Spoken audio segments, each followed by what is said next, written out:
ಅಲ್ಲ ಸೇತುವೆ ಮಾಡಿ ಇಕೋ ಆಗ್ಯದ ದೂರ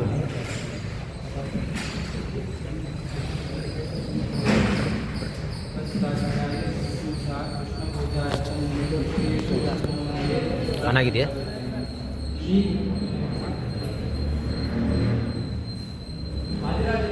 ನಾವು ತೀರ್ಥ ಪ್ರಬಂಧ ಎಂಬ ಗ್ರಂಥವನ್ನು ಬರೆದು ಸಂಚಾರ ಮಾಡ್ತಾ ನಾವು ಎಲ್ಲೆಡೆ ಹೋಗ್ತಾ ಇದ್ದೇವೆ. ನಮಗೆ ವಾಯುದೇವರ ಅನುಗ್ರಹ ಬೇಕು ಅಂತ ಪ್ರಾರ್ಥಿಸಿದ್ವಿ. ಏನಂತ ಅಂತಂದ್ರೆ, ಆ ಜನ್ಮ ಭೂಮಿ ರಟತೋಖಿಲೇಶು ತೀರ್ಥೇಶು ತದ್ವರ್ಣನ ಭಾರಪೂರ್ವ ಆಯಾಸಮಸ್ಮದ್ಮೃದು ಮಾನಸಸ್ಯ ವಾಯುರ್ಮುಹುಕ್ಕಂತತು ಮಧ್ವರೂಪಿ ಅಂತ.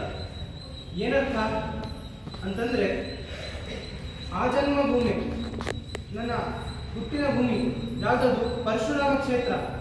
ಅಲ್ಲಿಂದ ಆರಂಭ ಮಾಡಿಕೊಂಡು ನಾನು ಸಂಚಾರ ಮಾಡ್ತಾ ಇರ್ತೇನೆ, ಎಲ್ಲ ತೀರ್ಥಕ್ಷೇತ್ರಗಳಿಗೆ ಹೋಗ್ತೇನೆ. ಆದರೆ ಸುಮ್ಮನೆ ನಾವು ಹೋದಂತೆ ಖಾಲಿ ಹೋಗಲ್ಲ, ಮತ್ತೆ ಒಂದು ಜವಾಬ್ದಾರಿ ಹೊತ್ತುಕೊಂಡು ಹೋಗ್ತಾ ಇದ್ದೇನೆ. ಆ ಜವಾಬ್ದಾರಿ ಏನು ಅಂತಂದ್ರೆ, ತದ್ವರ್ಣನ ಭಾರ ಮುಖ. ಆ ದೇವರನ್ನು ವರ್ಣಿಸುವ, ಆ ಕ್ಷೇತ್ರಾಭಿಮಾನಿ ದೇವತೆಗಳನ್ನೆಲ್ಲ ವರ್ಣಿಸುವ ಭಾರವನ್ನು ಹೊತ್ತಿದ್ದೇನೆ. ಆ ಕ್ಷೇತ್ರದ ಅಭಿಮಾನಿ ಯಾರಾಗಿರ್ತಾನೆ? ನಾರಾಯಣ ಆಗಿರ್ತಾನೆ. ಅವನನ್ನು ವರ್ಣಿಸಬೇಕಾದ್ರೆ ಯಾರು ಸಮರ್ಥರು? ವಾಯುದೇವರು ಸಮರ್ಥರು. ಆದ್ರಿಂದ ಅವರ ಅನುಗ್ರಹ ನಮಗೆ ಬೇಕು. ಆದ್ರಿಂದ ಮತ್ತೆ ಮತ್ತೆ ಮಧ್ವರೂಪಿಯಾದ ವಾಯುದೇವರು ನಮಗೆ ಅನುಗ್ರಹ ಮಾಡಲಿ ಅಂತ ಹೇಳಿ ವಾದರಾಜರಲ್ಲಿ ಪ್ರಾರ್ಥಿಸ್ತಾರೆ. ನಾವು ಅದೇ ಪ್ರಾರ್ಥನೆ ಮಾಡಬೇಕು. ಯಾಕೆಂತಂದ್ರೆ ನಾವು ಎಲ್ಲ ಹಾಗೆ ಇದ್ದೇವೆ. ಆ ಜನ್ಮ ಭೂಮಿ ರಟತೋಖಿಲೇಶು, ಅದಕ್ಕೆ ಅರ್ಥ ಬೇರೆ ಮಾಡ್ತಾ ಹೋಗ್ತೀವಿ. ಏನು ಅಂತಂದ್ರೆ, ಭೂಮಿಗೆ ಗೋ ಅಂತ ಹೆಸರು. ಗೋ ಅಂದ್ರೆ ವೇದಗಳು, ಶಾಸ್ತ್ರಗಳು ಅಂತ ಅರ್ಥ. ಹಾಗಾದ್ರೆ ಎಲ್ಲರೂ ಇಲ್ಲಿ ದಾಸ ಸಾಹಿತ್ಯ ಅಥವಾ ನೀವು ಒಬ್ಬೊಬ್ಬರು ಒಂದೊಂದು ಶಾಸ್ತ್ರವನ್ನು ಆರಂಭ ಮಾಡ್ತಾ ಇದ್ದೀವಿ ಓದಲಿಕ್ಕೆ. ಹಾಗಾದ್ರೆ ಜನ್ಮ ಭೂಮಿ ಅಂತಂದ್ರೆ ಆರಂಭ ಮಾಡಿದ ಶಾಸ್ತ್ರ ಅಂತ ಅರ್ಥ. ಗೋ ಅಂದ್ರೆ ಭೂಮಿ, ಗೋ ಅನ್ನೋ ಶಬ್ದಕ್ಕೆ ಶಾಸ್ತ್ರ ಅಂತ ಅರ್ಥ. ಹಾಗಾಗಿ ಆ ಜನ್ಮ ಭೂಮಿ ಶಬ್ದಕ್ಕೆ ಈಗ ಶಾಸ್ತ್ರ ಅಂತ ಅರ್ಥ ಇದೆ. ಆ ಶಾಸ್ತ್ರವನ್ನು ನೀವೆಲ್ಲ ಒಂದೊಂದು ನಿಮ್ಮ ಅರ್ಹತೆ ತಕ್ಕಂತೆ ನೀವು ಓದ್ತಾ ಇದ್ದೀವಿ. ಹಾಗಾದ್ರೆ ನಿಮ್ಮ ಜನ್ಮಭೂಮಿ ಅಂತ ನಾನು ಮೊದಲು ಓದಬೇಕಂತ ಹಾಗಾದ್ರೆ ಮಣಿಗಂಜೆ ಅಲ್ಲಿಂದ ಆರಂಭಿಸಿ, ಅದು ನನ್ನ ಜನ್ಮಭೂಮಿ. ಅಲ್ಲಿಂದ ಆರಂಭಿಸಿ ನಾವು ಕೂಡ ಏನು ಮಾಡ್ತೇವೆ? ತೀರ್ಥಗಳಲ್ಲಿ ಸಂಚಾರ ಮಾಡ್ತಿದ್ದೇವೆ. ಸಂಚಾರ ಅಂತಂದ್ರೆ ತೀರ್ಥ ಅಂದ್ರೆ ಶಾಸ್ತ್ರ ಅಂತ. ಹಾಗೆ ಒಂದು ಶಾಸ್ತ್ರ ಮುಗಿಸಿ, ಒಂದು ಗ್ರಂಥ ಮುಗಿಸಿ, ಇನ್ನೊಂದು ಗ್ರಂಥ ಹೋಗ್ತದೆ. ತೀರ್ಥೇಶು ತದ್ವರ್ಣನ ಭಾರಮೂಲ. ಅಲ್ಲಿ ಕೂಡ ನಾವು ಏನನ್ನು ಮಾಡಬೇಕು? ದೇವರನ್ನು ಪ್ರಾರ್ಥಿಸಬೇಕು, ದೇವರನ್ನ ತಿಳಿಬೇಕು. ಹಾಗೆ ದೇವರ ತತ್ವ ಅಂತಂದ್ರೆ ದೇವರು. ಯಾಕಂದ್ರೆ ವಿಷ್ಣು ಸಹಸ್ರನಾಮದಲ್ಲಿ ಏನು ಹೇಳಿದ್ದಾರೆ? ಯತ್ತತ್ ಪದಂ ಅನುತ್ತಮಂ. ಹಾಗೆ ಈ ಶಬ್ದಗಳಿಂದ ವಾಚ್ಯನಾದ ಯಾರು? ದೇವರೇ ಆಗ್ತಾನೆ. ಹಾಗಾದ್ರೆ ತತ್ಶಬ್ದ ವಾಚ್ಯನಾದ ದೇವರನ್ನ ನಾವು ಎಲ್ಲ ಕಡೆ ಕಾಣಬೇಕು ಅಂತ ಆದ್ರೆ ಯಾರ ಅನುಗ್ರಹ ಬೇಕು? ಪ್ರಾಣದೇವರ ಅನುಗ್ರಹ ಬೇಕು. ಆದ್ರಿಂದ ಮಧ್ವರೂಪಿಯಾದ ವಾಯುದೇವರು ನಮಗೆ ಅನುಗ್ರಹ ಮಾಡಬೇಕಾದ್ರೆ ಅವರ ಚಿಂತನೆಯನ್ನು ನಾವು ಮಾಡ್ತಾ ಇರ್ಬೇಕು. ಹೀಗಾಗಿ ಚಿಂತನೆಯನ್ನು ಆರಂಭಿಸಿ ನಾವೆಲ್ಲ ಏನ್ ಮಾಡ್ತೇವೆ? ಇವತ್ತು ವಿಶೇಷ ದಿವಸ ಅವತ್ತು ಮಾತ್ರ ಚಿಂತನೆ ಮಾಡ್ತೇವೆ. ಹಾಗಲ್ಲ, ನಾವು ಉಸಿರಾಡ್ತಾ ಇರ್ತೇವೆ. ಆ ಉಸಿರಾಟದಂತೆ ಆ ಪ್ರಾಣದೇವರ ಚಿಂತನೆಯನ್ನು ಮಾಡಬೇಕು. ಅದಕ್ಕೋಸ್ಕರ ನಮ್ಮ ನಾರಾಯಣ ಪಂಡಿತಾಚಾರ್ಯರು ಏನು ಹೇಳಿದ್ರು ಅಂತಂದ್ರೆ, ಮಣಿಗಳನ್ನು ಒಂದು ಸರದಲ್ಲಿ ಕೋಣಿಸುವುದು ಎಷ್ಟು ಕಷ್ಟವೋ ಅಷ್ಟು ಸುಲಭದ ಕೆಲಸ ಅಲ್ಲ. ತುಂಬಾ ಸೂಕ್ಷ್ಮದ ದೃಷ್ಟಿ ಬೇಕು, ಅಂತ ದೃಷ್ಟಿ ಬೇಕು ನಮ್ಗೆ. ಆದ್ರೆ ಅದು ನಮಗಿಲ್ಲ. ಆದ್ರೂ ಕೂಡ ಏನೋ ಗುರುಗಳ ಪ್ರೀತಿಗೋಸ್ಕರ, ದೇವರ ಪ್ರೀತಿಗೋಸ್ಕರ ನಾನು ಅದನ್ನು ಮಾಡ್ತೇನೆ ಅಂತ ಹೇಳಿ ಹೊರಟ್ರಲ್ಲ, ಅದರಂತೆ ನಾವು ಚಿಕ್ಕ ಮಕ್ಕಳು ಏನ್ ಮಾಡ್ತಾರೆ? ದೊಡ್ಡವರು ಏನ್ ಮಾಡ್ತಾರೆ? ಅದನ್ನು ನೋಡಿ ಅನುಕರಿಸ್ತಾರೆ. ನಾವು ಅದರಂತೆ ಅನುಕರಿಸ್ತೇವೆ. ನಾನು ಅದನ್ನು ಅನುಕರಿಸಿ ನಾನು ಕೂಡ ಅವರು ಅದನ್ನ ಸ್ವರ್ಗದ ಮಧ್ವವಿಜಯ ಎಂಬ ಸರವನ್ನ ದೇವರಿಗೆ ಅರ್ಪಿಸಿದ್ರೆ, ಗುರುಗಳಲ್ಲಿ ಅರ್ಪಿಸಿದ್ರೆ, ನಾವು 16 ಮಣಿಗಳನ್ನ ನಾವು ಚಿಕ್ಕ ಪಾಯಿಂಟ್ ಆ ಥರ ಚಿಕ್ಕ ಮಣಿಗಳನ್ನ ನಾವು ಅರ್ಪಿಸೋಣ. ಏನಾಯ್ತು ಅಂತಂದ್ರೆ, ಹಿಂದೆ ಮಧ್ವವಿಜಯ ಆರಂಭವಾದಾಗ ದೇವರನ್ನ ಚೆನ್ನಾಗಿ ಪ್ರಾರ್ಥಿಸಿದ್ರು. ದೇವರನ್ನ ಸ್ತೋತ್ರ ಮಾಡಿ ಯಾವುದಕ್ಕೋಸ್ಕರ ಗುರುಗಳ ಸ್ತೋತ್ರ ಮಾಡಬೇಕು ಅಂತಂದ್ರೆ, ಮನೋವಿಶುದ್ಧಿ ಚರಿತಾನುವಾದ, ಮನಸ್ಸು ಶುದ್ಧ ಆಗಬೇಕು, ದೇವರಲ್ಲಿ ಭಕ್ತಿ ಮಾಡ್ಬೇಕಂತಂದ್ರೆ practice makes it man perfect. ಒಬ್ಬ ಮನುಷ್ಯ ಪರ್ಫೆಕ್ಟ್ ಆಗಿ ಒಂದು ವಿಷಯದಲ್ಲಿ ಇರ್ಬೇಕಂದ್ರೆ ಮತ್ತು ಅಭ್ಯಾಸ ಬೇಕು. ಅಭ್ಯಾಸ ಬೇಕಂತಂದ್ರೆ ಭಕ್ತಿ ಮಾಡ್ಲಿಕ್ಕೂ ಅಭ್ಯಾಸ ಬೇಕಂದ್ರೆ ಎಲ್ಲಿ ಮಾಡೋದು? ದೇವರು ಕಾಣ್ತಾನೆ ಕಣ್ಣಿಗೆ, ಕಾಣಲ್ಲ. ಮತ್ತೆ ಭಕ್ತಿ ಎಲ್ಲಿ ಮಾಡಬೇಕು? ಅಲ್ಲಿ ಗುರುಗಳು ಎದುರಿಗೆ ಕಾಣ್ತಾರೆ. ಆ ಗುರುಗಳಲ್ಲಿ ನಾವು ಭಕ್ತಿಯನ್ನು ಮಾಡಬೇಕು. ಗುರುಗಳಲ್ಲಿ ಭಕ್ತಿ ಮಾಡಿದಾಗ ನಮಗೇನಾಗ್ತದೆ? ದೇವರಲ್ಲಿ ಭಕ್ತಿ ಮಾಡಲಿಕ್ಕೆ ಅಭ್ಯಾಸ ಆಗ್ತದೆ. ಆದ್ರಿಂದ ಆರಂಭ ಮಾಡಿಕೊಂಡು ಅಲ್ಲಿ ಅದಕ್ಕೋಸ್ಕರ ಚರಿತ್ರೆಯನ್ನು, ಮನಸ್ಸು ಶುದ್ಧಿ ಮಾಡಲಿಕ್ಕೋಸ್ಕರ ಚರಿತ್ರೆಯನ್ನು ಹೇಳ್ತಾನೆ ಅಂತ ಆರಂಭಿಸಿದ್ರು. ನಂತರದಲ್ಲಿ ಹನುಮಾವತಾರ ಮಾಡಿದ್ರು, ಭೀಮಾವತಾರ ಮಾಡಿದ್ರು, ಪ್ರಾಣದೇವರ ನಂತರದಲ್ಲಿ ಮಧ್ವಾವತಾರ ಮಾಡ್ತಾ ಇದ್ದಾರೆ. ಯಾವುದಕ್ಕೋಸ್ಕರ ಅಂತಂದ್ರೆ ನಮ್ಮ ವಿಶ್ವೇಶತೀರ್ಥರು ಒಂದು ಮಾತು ಹೇಳ್ತಿದ್ರು, ಏನಂತಂದ್ರೆ ರಾಷ್ಟ್ರದೇವೋಭವ ಅಂತ. ಏನು ವೇದಗಳು ಮಾತೃದೇವೋಭವ, ಪಿತೃದೇವೋಭವ, ಆಚಾರ್ಯ ದೇವೋಭವ ಅಂತ ಹೇಳುತ್ತೆ. ಇದೇನು ರಾಷ್ಟ್ರದೇವೋಭವ ಅಂತ ಇವರೇನು ಸೇರಿಸೋದು ಮಧ್ಯದಲ್ಲಿ ಪ್ರಶ್ನೆ ಬರುತ್ತಲ್ವ ಅಂತಂದ್ರೆ ಅದು ಅವರು ಹೇಳಿದಲ್ಲ, ಮಧ್ವರು ನಡೆಸಿ ತೋರಿಸಿದಂತ ಮಾತು. ಯಾಕಂತಂದ್ರೆ ಪ್ರಾಣದೇವರು ಎಲ್ಲಿ ಬಂದು ಅವತಾರ ಮಾಡಿದ್ರು? ಕರ್ನಾಟಕದಲ್ಲಿ. ಈಗಿನ ನಮ್ಮ ವಿಶ್ವಪ್ರಸನ್ನ ತೀರ್ಥರು ಏನ್ ಹೇಳ್ತಾರೆ ಅಂತಂದ್ರೆ, ನಮ್ಮ ರಾಜ್ಯ ರಾಮನ ಪ್ರತಿಷ್ಠಾಪನೆ ಮಾಡೋ ಕೂಡಲೇ ಕೆಲಸ ಮುಗಿಲಿಲ್ಲ, ಹೊರತು ರಾಮರಾಜ್ಯ ಆಗಬೇಕು. ರಾಮರಾಜ್ಯ ಹೇಗಾಗಬೇಕು? ಎಲ್ಲರೂ ಕೂಡ ರಾಮರಾಗಬೇಕು. ರಾಮನಂತೆ ಒಳ್ಳೆ ಸ್ವಭಾವ, ಜನರಿಗೆ ಕಷ್ಟ ಆಗ್ತದೆ ಅಂದ್ರೆ ಅಲ್ಲಿ ಹೋಗಿ ಅವರಿಗೆ ಸಹಾಯ ಮಾಡುವಂತ ಸ್ವಭಾವವನ್ನು ಬೆಳೆಸಿಕೊಳ್ಬೇಕು ಅಂತ ಹೇಳ್ತಾರೆ. ಹಾಗಾದ್ರೆ ನಾವೆಲ್ಲ ರಾಮರಾದ್ರೆ ಈಗ ನಾವು ರಾಮರಾಗಬೇಕು. ಹಿಂದಿನ ಜನರು ಹೇಗಿದ್ರು? ಎಲ್ಲರೂ ರಾಮರಾಗಿದ್ರು. ಹಾಗಾದ್ರೆ ಇಡೀ ದೇಶ ಏನಾಗಿತ್ತು? ರಾಮಮಯವಾಗಿತ್ತು. ಹಾಗಾದ್ರೆ ದೇಶವೇ ರಾಮನ ಪ್ರತಿಮೆ ಅಂತಾದ್ರೆ, ರಾಮನ ಶರೀರ ಅಂತಾದ್ರೆ, ಪ್ರಾಣದೇವರು ಏನ್ ಮಾಡ್ತಾರೆ? ಯಾವಾಗಲೂ ಕೈ ಮುಗ್ದಿರ್ತಾರೆ, ನಮಸ್ಕಾರ ಮಾಡ್ತಾರೆ. ಅದಕ್ಕೆ ನಮಸ್ಕಾರ ಮಾಡಿದ್ರೆ ಹೇಗೆ ಬರ್ತಾರೆ? ಕಾಲಿನ ಹತ್ತಿರ ಬರ್ತಾರೆ. ಆದ್ರೆ ನಾವು ನೋಡಿ, ಹಿರಿಯರಿಗೆ ನಮಸ್ಕಾರ ಮಾಡಿದ್ರೆ ಹಿರಿಯರು ಏನ್ ಮಾಡ್ತಾರೆ? ಪ್ರೀತಿಯಿಂದ ಅವರನ್ನು ಎಬ್ಬಿಸ್ತಾರೆ. ಆದ್ರೂ ನಾವು ಭಕ್ತಿಗ ಹಠ ಮಾಡಿ ನಮಸ್ಕಾರ ಮಾಡಿದ್ರೆ ಅವಾಗ ಮಂಡಿ ಹತ್ರ ಬರ್ತೇವೆ, ಕಾಲು ಅಡಿಯಲ್ಲಿ ಹೋಗಲ್ಲ, ಮಂಡಿ ಹತ್ರ ಬರ್ತೇವೆ. ಹಾಗೆ ಮತ್ತೆ ಪ್ರಾಣದೇವರು ನಮಸ್ಕಾರ ಮಾಡಿದ್ರು. ನಮಸ್ಕಾರ ಮಾಡಿದಾಗ ಏನಾಯ್ತು? ದೇವರಿಗೆ ಎಬ್ಬಿಸ್ಲಿಕ್ಕೆ ಹೊರಟ. ಆದ್ರೆ ಪ್ರಾಣದೇವರು ಹಿಂದೂ ಭಕ್ತಿಯಿಂದ ಭಕ್ತಿ ನಮಸ್ಕಾರ ಮಾಡಕ್ಕೆ ಹೊರಟು. ಆದ್ರಿಂದ ಕರ್ನಾಟಕದಲ್ಲಿ ಅವತಾರ ಮಾಡಿದ್ರು. ಮತ್ತೆ ಎಬ್ಬಿಸಿದ ಮೇಲೆ ಸುಮ್ಮನೆ ಆಲಿಂಗನ ಮಾಡಿಕೊಳ್ತಾರೆ. ಹಾಗೆ ಇಲ್ಲಿ ಕುರುಕ್ಷೇತ್ರ ದೇಶದ ಮಧ್ಯದ ಭಾಗ ಹತ್ತಿರ ಬಂದು, ಹಾಗಾದ್ರೆ ದೇವರು ಏನ್ ಮಾಡಿದ್ರು? ಪ್ರಾಣದೇವರ ಆಲಿಂಗನ ಮಾಡಿಕೊಂಡು. ಆದ್ರೆ ಇಷ್ಟು ದೊಡ್ಡವರನ್ನ ಆಲಿಂಗನ ಮಾಡುದು, ಮತ್ತೆ ನಮಸ್ಕಾರ ಮಾಡಿದ್ರು ಪ್ರಾಣದೇವರು. ಹಾಗೆ ಇಲ್ಲಿ ಬಂದ್ರು, ಮತ್ತೆ ಕೆಳಗೆ ಬಂದ್ರು. ಎಲ್ಲಿಗೆ ಬಂದ್ರು? ಕರ್ನಾಟಕಕ್ಕೆ ಬಂದ್ರು, ದಕ್ಷಿಣ ಭಾಗದಲ್ಲಿ ಬಂದ್ರು, ಮಧ್ವರಾಗಿ ಬಂದ್ರು. ಹೀಗೆ ಪ್ರಾಣದೇವರು ಮಧ್ವರಾಗಿ ಇಡೀ ದೇಶ, ಹಾಗಾದ್ರೆ ನಮ್ಮ ದೇಶ ಹೇಗಿರುವಂತ ದೇವಭೂಮಿ ಇದು, ಆ ಕರ್ಮಭೂಮಿ ಇದು. ಇಲ್ಲಿ ನಾವು ಸಾಧನೆ ಮಾಡಿ ದೇವರನ್ನ ತೃಪ್ತಿಗೊಳಿಸ್ಬೇಕು. ನಾವು ಇಲ್ಲ ರಾಮರಮಯರಾಗಬೇಕು. ಹೀಗೆ ಮಧ್ವರು ನಾವೇನ್ ಮಾಡಿದ್ರು? ಅಜ್ಞಾನದ ಕತ್ತಲೆ ಎಲ್ಲೆಡೆ ಹರಡಿತ್ತು. ಆ ಅಜ್ಞಾನದ ಕತ್ತಲೆ ಹೋದ ಕಡೆ ಮಧ್ವರೆಂಬ ಸೂರ್ಯ ಬರ್ಬೇಕಾಯ್ತು. ಸೂರ್ಯ ಬಂದು ಏನ್ ಮಾಡಿದ್ರು ಅಂತಂದ್ರೆ, ತಾವು ಚಿಕ್ಕ ಬಾಲಕ, ಅಮ್ಮ ಹೊರಗೆ ಹೋಗಿದ್ದಾರೆ, ಅಕ್ಕ ಇದ್ದಾರೆ, ಏನ್ ಮಾಡ್ಬೇಕು ಗೊತ್ತಿಲ್ಲ, ಅಳ್ತಾ ಇದ್ದಾರೆ. ಅಳ್ತಾ ಇದ್ದಾಗ ಏನ್ ಮಾಡೋದು? ಮನೆಯಲ್ಲಿ ಹಸು ಸಾಕಿದ್ರು. ನೋಡಿ, ಹಸು ಹಾಗಾಗಿ ಮನೆಯಲ್ಲಿ ನಿಂತಿತ್ತು. ಕಷ್ಟ ಇದೆ, ಬಡತನ, ಮುಂದೆ ಸಾಲ ಮಾಡಿದ್ದಾರೆ ಅಂತ ಗೊತ್ತಾಗ್ತದೆ. ಕಷ್ಟ ಇದ್ರು ಹಸು ಸಾಕಿದ್ದಾರೆ. ಹಾಗೆ ನಾವು ಏನು ಅರ್ಥ ಮಾಡ್ಕೊಳ್ಬೇಕು? ಗೋರಕ್ಷಣೆ ಮಾಡಬೇಕು, ಎಲ್ಲರೂ ಕೂಡ ಗೋಸೇವೆಯನ್ನು ಮಾಡಬೇಕು ಅಂತ. ಹೀಗೆ ಆ ಹಸುವಿಗೋಸ್ಕರ ಮಾಡಿದ ಆ ಧಾನ್ಯವನ್ನು ಬೇಯಿಸಿಟ್ಟಿದ್ರೆ, ಅಕ್ಕ ಚಿಕ್ಕ ಹುಡುಗಿ, ಅವಳು ತುಂಬ ದೊಡ್ಡ ಹುಡುಗಿ ಅಲ್ಲ, ಅವಳೇನ್ ಮಾಡಿದ್ಲು? ತಿನ್ಸೋಣ ಅಂತ ಹೇಳಿ ಅದನ್ನೇ ಮಗುವಿಗೆ ತಿನ್ಸಿದ್ಲು. ಆ ಹುರುಳಿಕಾಳು ತಿಂದ್ರೆ ದೊಡ್ಡವರಿಗೆ ಕಡಿಯೋದಿಲ್ಲ, ಉಷ್ಣ ಅದು. ಅಂಥದ್ದನ್ನ ಮಗುವಿಗೆ ತಿನ್ಸಿದ್ರೆ ಏನಾಗಬೇಕು? ಅಮ್ಮ ಮನೆಗೆ ಬಂದು, ಛೇ, ಮಗುವನ್ನ ನೋಡ್ಕೊಳ್ಳೋ ಜವಾಬ್ದಾರಿ ಇರುವಳು ನಾನು, ಎಲ್ಲ ಬಿಟ್ಟು ನಾನು ಹೊರಗೆ ಕೆಲಸ ಮಾಡ್ತಾ ಓಡಾಡ್ತಾ ಕೂತ್ರೆ ಹೇಗೆ? ಛೇ, ಇಂಥ ತಾಯಿ ನಾನು ಅಂತ ತನ್ನನ್ನು ತಾನು ಧಿಕ್ಕಾರ ಹಾಕೊಳ್ತಾ ತಾನು ಬಂದು ಏನ್ ಮಾಡಿದ್ದು? ನೋಡಿದ್ದು ಮಗು ಶಾಂತವಾಗಿದೆ. ಏನಿದೆ ಆಶ್ಚರ್ಯ? ಆಗ ಕೇಳಿದಂತ ಅಕ್ಕನಿಗೆ, ಏನ್ ಮಾಡಿದ್ವಿ ಮಗುವಿಗೆ? ಏನ್ ಮಾಡಿದ್ವಿ? ಏನಿಲ್ಲ, ನೀವು ಹುರುಳಿಕಾಳು ತಿನ್ನಿಸ್ಬಿಟ್ಟಿದ್ದೇನೆ. ಮಗು ತುಂಬಾ ಚಿಕ್ಕದು, ಏನು ಅದನ್ನು ತಿನ್ನಿಸೋದ? ಬೈದು ಅವ್ರು ಬೈಯೋದಾಯ್ತು. ಬೈದಾದ್ಮೇಲೆ ಮಗು ನೋಡ್ತಾರೆ, ಏನಾಯ್ತು ಏನಾಯ್ತು ಚಿಂತೆ. ಆಮೇಲೆ ಅಮ್ಮ ಇಷ್ಟ ಅಲ್ಲ, ಅಪ್ಪನಿಗೆ ಹೇಳಿದ್ವಿ. ಅಪ್ಪನ ಕೈ ಕೊಟ್ಟು ಅಪ್ಪ ಜಪ ಮಾಡ್ತಾ ಬೇಡ ಅಂತ ನೋಡಿದ್ರೆ ಏನೋ ಆಗಲೇ. ಯಾಕೆ? ಇವರು ಬೆಂಕಿಗೂ ಉಷ್ಣತೆ ಕೊಡುವುದು ಯಾರು? ಈ ಪ್ರಾಣದೇವರು. ಅವರಿಗೆ ಉಷ್ಣ ಆಗುವುದಾ? ಸಾಧ್ಯವೇ ಇಲ್ಲ. ಹೀಗೆ ಒಂದು ಚರಿತ್ರೆ ಮಾಡಿದ್ರು. ನಂತರದಲ್ಲಿ ಈ ಚಿಕ್ಕ ಮಗು ಕಾಡಿಗೆ ಕರ್ಕೊಂಡು ಹೋದ್ರೆ ಅಲ್ಲಿ ಪ್ರೇತ. ಆ ಪ್ರೇತ ಏನಾದ್ರು ಮಾಡೋದು, ಬಂದ ಪ್ರೇತಗಳ ಕೆಲಸ ಏನಂದ್ರೆ ತೊಂದರೆ ಕೊಡೋದೇ ಕೆಲಸ. ಆ ಪ್ರೇತ ಏನ್ ಮಾಡ್ತು? ಬಂದವರನ್ನು ತೊಂದರೆ ಕೊಡೋಣ ಅಂತ ಪ್ರಯತ್ನಿಸ್ತಾ ಇತ್ತು. ಮಧ್ವರಲ್ಲಿ ಇವರು ಎತ್ಕೊಂಡಿದ್ದಾರೆ, ಅಮ್ಮ ಅಪ್ಪ ಬರ್ತಾ ಇದ್ರೆ ಇದು ಪ್ರೇತಕ್ಕೆ ತನ್ನ ಶಕ್ತಿ ತೋರಿಸ್ಲಿಕ್ಕಾಗಲಿಲ್ಲ. ಮಧ್ವರು ತಮ್ಮ ತಾನು ಯಾರು ಅಂತ ಗುರುತಿಸ್ಬೇಕಲ್ಲ, ಜನರಿಗೆ ಸ್ವಲ್ಪ ಅಮ್ಮಪ್ಪನಿಗೆ ಅಲರ್ಟ್ ಇರಬೇಕು. ದೇವರಿದ್ದಾಗ ಸ್ವಲ್ಪ ಮಡಿಯಲ್ಲಿ ಇದ್ದಾಗ ಎಚ್ಚರ ಇರಬೇಕು. ಸುಮ್ಮನೆ ಹೇಗೇನೋ ಇರ್ತೇನೆ, ಏನ್ ಬೇಕಾದ್ರೆ ತಗಿಸ್ಕೊಳ್ತೇನೆ, ಹಾಗೆ ಇರಬಾರ್ದಲ್ಲ, ಎಚ್ಚರ ಇರಬೇಕು. ಆದರೆ ದೇವರು ಪ್ರಾಣದೇವರು ನಿಮ್ಮ ಹತ್ತಿರ ಇದ್ದಾನೆ, ನೀವು ಎಚ್ಚರ ಇರ್ಬೇಕಂತ ಹೇಳೋರು ಎಚ್ಚರಿಕೆ ಕೊಡ್ಲಿಕ್ಕೋಸ್ಕರ ಇತ್ತು. ಪ್ರಾಣದೇವರು ಏನ್ ಮಾಡಿದ್ರು? ಆ ಪ್ರೇತನಿಗೆ ಸ್ವಲ್ಪ ನಿನ್ನ ಶಕ್ತಿ ತೋರಿಸು ಅಂತ ಬಿಟ್ರು. ಹಾಗೆ ಏನ್ ಮಾಡಿದ ಪ್ರೇತ? ಒಂದು ಶರೀರವನ್ನು ಅಲ್ಲಿದ್ದ ಗುಂಪಲ್ಲಿದ್ದ ಒಬ್ಬ ಪುರುಷನನ್ನು ಪ್ರವೇಶ ಮಾಡಿ ಏನ್ ಮಾಡಿದ ಅಂದ್ರೆ, ಅವನು ರಕ್ತವಂತಿ ಮಾಡ್ತಾ ಇದ್ದಾನೆ. ಅವನಿಗೆ ಏನು ಅಂತ ಕೇಳಿದ್ರೆ, ಯಾಕೆ ಹೀಗಾಗ್ತದೆ? ಅವ ಪ್ರೇತ ಮಾತಾಡಿ ಶುರು ಮಾಡಿದ, ನಿಮ್ಮಲ್ಲಿ ಆ ಮಗು ಉಂಟಲ್ಲ, ಮಗು ನನಗೆ ತಡಿತಾ ಇದೆ, ನನ್ನ ಶಕ್ತಿ ತೋರಿಸ್ಲಿಕ್ಕೆ ಆಗ್ತಾ ಇಲ್ಲ, ನನಗೆ ಕಷ್ಟ ಆಗ್ತಾ ಇದೆ, ನಾನು ರಕ್ತವಾಂತಿ ಮಾಡುವಂತ ಆಗ್ತಾ ಇದೆ, ಕರ್ಕೊಂಡು ಹೋಗಿ ನಿನ್ನ ಹಾಗೆ ಈ ಮಗು ಸಾಮಾನ್ಯ ಅಲ್ಲ ಅಂತ ಅಲ್ಲಿ ಅರ್ಥ ಆಯಿತು.